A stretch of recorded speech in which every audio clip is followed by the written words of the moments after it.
Hi viewers, உங்கள் சந்தியா. இப்போ ஒரு 2-3 நாளைக்கு முந்தி ஒரு வீடியோ போட்டேன்.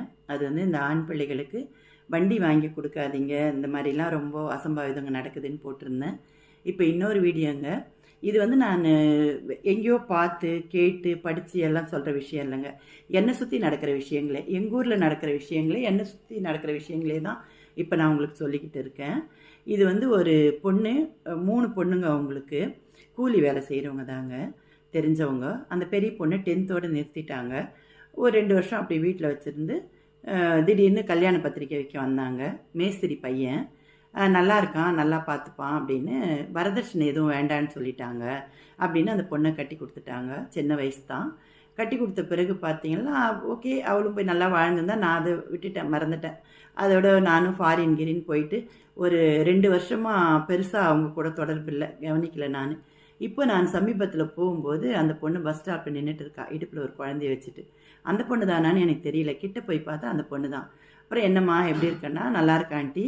ஆனால் இந்த மாதிரி என்னாச்சு, ஒரு மாதிரி ரொம்ப டல்லாக இருந்தால், என்னாச்சுன்னா எங்கள் வீட்டுக்காரர் இறந்துட்டாரு அப்படின்னா. ஐயோ, சின்ன பையனாச்சு, இப்போ தானே கல்யாணம் ஆச்சு, என்னம்மா ஆச்சுன்னா, இந்த மேஸ்திரிங்களுக்கெல்லாம் சாரம் கட்டுவாங்க பாருங்கள், இந்த 4 அடுக்கு 3 அடுக்கில் நின்றுட்டு இந்த பூசு வேலை செய்வாங்க. அந்த மாதிரி செய்கிற இடத்துல தவறி கீழே விழுந்திருக்கான். கீழே விழுந்து ஸ்பைனல் கார்டில் ரொம்ப அடிபட்டு ப்ரைவேட் ஹாஸ்பிட்டலுக்கு கூட்டு போய் நிறைய பணம் செலவு பண்ணியிருக்காங்க. இந்த பொண்ணு, அவங்க அந்த பையனோட குடும்பம் எல்லாம். அந்த பையன் பிழைக்கலையாம். இப்போ இந்த பொண்ணு இந்த இடுப்பில் குழந்தையோடு அவங்க அம்மா வீட்டில் தான் இருக்காளாம். அவள் சொல்கிறா, நாங்கள் இவ்வளோ நாள் சேமித்த பணம், எங்கள் அப்பாலாம் கூலி வேலை செஞ்சு கஷ்டப்பட்டு சம்பாதிச்ச பணம்லாம் எங்கள் வீட்டுக்காருக்கு ஹாஸ்பிட்டலுக்கு செலவாயிடுச்சு. இவ்வளோ செலவாயும் அவர் பிழைக்கல. இப்போ நாங்கள் ரொம்ப கஷ்டப்படுறோம் ஆண்டி. நான் எங்கேயாவது வேலைக்கு போகலான்னா 10th தான் படிச்சிருக்கிறேன், டிகிரி சர்டிஃபிகேட் இருக்குதா, சிஸ்டம் நாலேஜ் இருக்குதான்னு கேட்குறாங்க.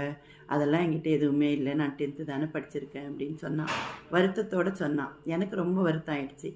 ஏன்னா அந்த அந்த பொட்டை பொண்ணு ஒரு டிகிரி முடிச்சிருந்தாள்னா கூட இப்போ அவள் பாதுகாத்துக்கலாம் இல்லையா, அவள் குழந்தைய வளர்த்துக்கலாம்.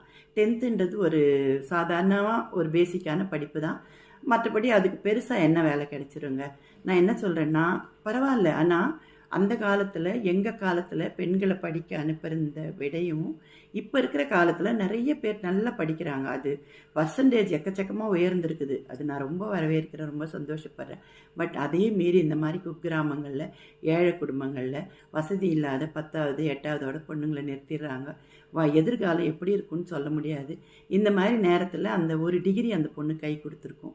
அதனால் எப்படி நம்ம பிள்ளைங்களுக்கு சாப்பாடு போகிற துணிமணி கொடுக்கறது முக்கியமோ, அதே மாதிரி ஒரு டிகிரி கவர்மெண்ட் காலேஜில் கூட நீங்கள் படிக்க வைக்கலாம். அந்த விழிப்புணர்வு நம்ம பெற்றோருக்கு இருந்துச்சுன்னா பசங்க எதிர்காலம் நல்லாயிருக்கும். அந்த பெண்களுக்காக தான் இதை நான் சொல்லிட்டு இருக்கிறேன்.